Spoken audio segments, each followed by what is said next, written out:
जोकीहाट एक ऐसा विधानसभा क्षेत्र है, चाहे कोई भी मुख्यमंत्री रहा हो या विपक्ष में रहा हो, उनकी नज़र यहाँ हमेशा से रही है। जोकीहाट विधानसभा से ही सीमांचल गांधी मरहूम तस्लीमुद्दीन ने अपनी राजनीतिक जीवन की शुरुआत की थी, जिसके बाद राजद के फाउंडर यानी संस्थापक सदस्यों में से एक सदस्य मरहूम तस्लीमुद्दीन साहब भी खुद थे।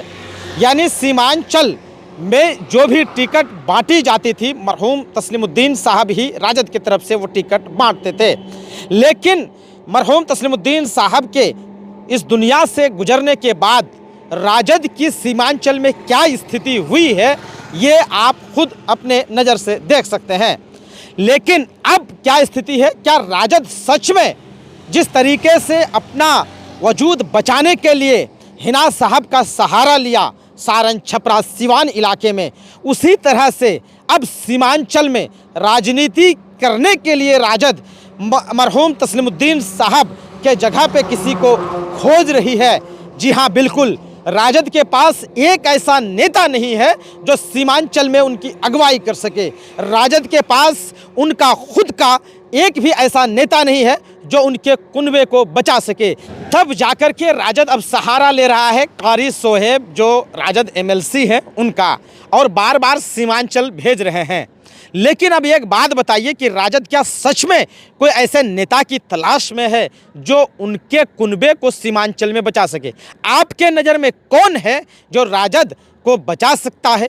अगर मरहूम तस्लीमुद्दीन साहब के छोटे बेटे की बात करें तो वो खुद राजद से नहीं जीते हुए हैं, बल्कि जब वो चुनाव लड़े थे तो वो राजद से नहीं जीते, बल्कि AIMIM से जीत करके वर्तमान में राजद के विधायक हैं। लेकिन जब राजद के तरफ से उनको टिकट दिया गया लोकसभा का, तो वो चुनाव हार गए महज कुछ वोटों से। लेकिन आपको क्या लगता है कि जो सरफराज साहब हैं वो अगुवाई कर सकते हैं? क्या सच में अब जो देखा जा रहा है राजद ऐसे नेता की तलाश में है जो सीमांचल में उनकी अगुवाई कर सके? कुछ लोगों का तो ये मानना है कि अब राजद ने ये तैयारी शुरू कर दी है कि सीमांचल में अगुवाई करने के लिए सरफराज आलम को आगे किया जाए। इसलिए सरफराज आलम के पीछे लोगों को लगा दिया गया है कि किसी तरह से सरफराज आलम को मनाया जाए। लेकिन सरफराज आलम अब इस बात को मानने को तैयार ही नहीं है कि हम राजद के टिकट पर चुनाव लड़ें। लेकिन हो सकता है लड़ लेंगे। अभी सरफराज आलम थोड़ा सा भाव खा रहे हैं, जल्दी में जो है पूरी तरीके से नहीं जाना चाह रहे हैं, राजद में अगुवाई नहीं करना चाह रहे हैं, इसलिए क्योंकि उनको लगता है कि सिर्फ हमारा विधानसभा के टिकट से काम नहीं चलेगा। अब आगामी लोकसभा 2029 के लिए अगर राजद हमारे लिए कंफर्म करती है, तब जाके हम फिर राजद में जमसम करके चुनाव लड़ेंगे। कुछ लोगों का तो यह भी मानना है कि राजद से जोकीहाट विधानसभा में सरफराज आलम को टिकट मिलना तय है। लेकिन आपको क्या लगता है कि सिर्फ एक सरफराज आलम या एक शाहनवाज आलम पूरे सीमांचल में राजद को बचा सकता है? क्या आपको लगता है कि मरहूम तस्लीमुद्दीन साहब ने जो ज़मीन बनाई थी राजद के लिए, वो राजद सीमांचल में बचा सकता है?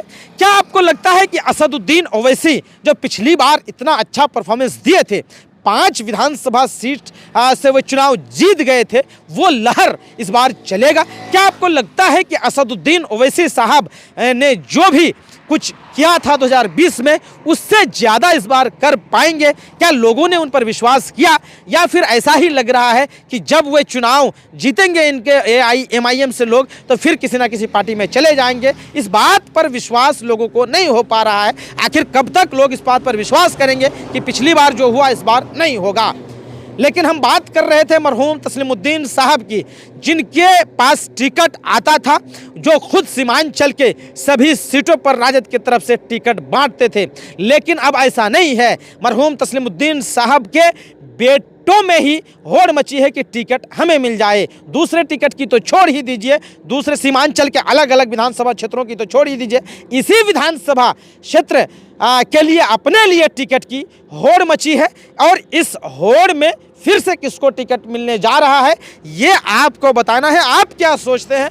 क्या इस बार अगर राजद फिर से 2020 के तरह 2025 में भी सरफराज आलम को टिकट देती है, तो सरफराज आलम इस बार चुनाव जीत पाएंगे, या फिर से AIMIM चुनाव जीतेगा, या फिर से शाहनवाज आलम चुनाव जीतेंगे? कुछ लोगों को ऐसा भी लगा था कि जिस तरीके से जनसुराज के सूत्रधार प्रशांत किशोर सरफराज आलम से मुलाकात किए थे, उस दिन कुछ लोगों को ऐसा लगा था कि सरफराज आलम शायद जनसुराज ज्वाइन कर ले। लेकिन आपको बता दें कि उससे पहले से राजद खुद सरफराज आलम साहब को पार्टी में अगुवाई करने के लिए मनाने लग गई है। अब देखना वो ये होगा कि कब तक खुद से मान जाते हैं सरफराज आलम और अगुवाई करना कब चालू करते हैं राजद की तरफ से, क्योंकि अब तक उनके वॉल में किसी भी पार्टी का कोई बैनर नहीं देखा जा रहा है। मरहूम तस्लीमुद्दीन साहब का फोटो और उनका खुद का फोटो और खुद के एजेंडे पर वे आगे बढ़ रहे हैं। लेकिन देखना होगा कि कब अब राजद के बैनर तले से वो अपना काम शुरू करते हैं, उनकी जो शर्त है कब तक राजद मान जाती है और कब तक वो बैनर तले राजद के काम अपना शुरू कर देते हैं, ये देखने वाली बात होगी।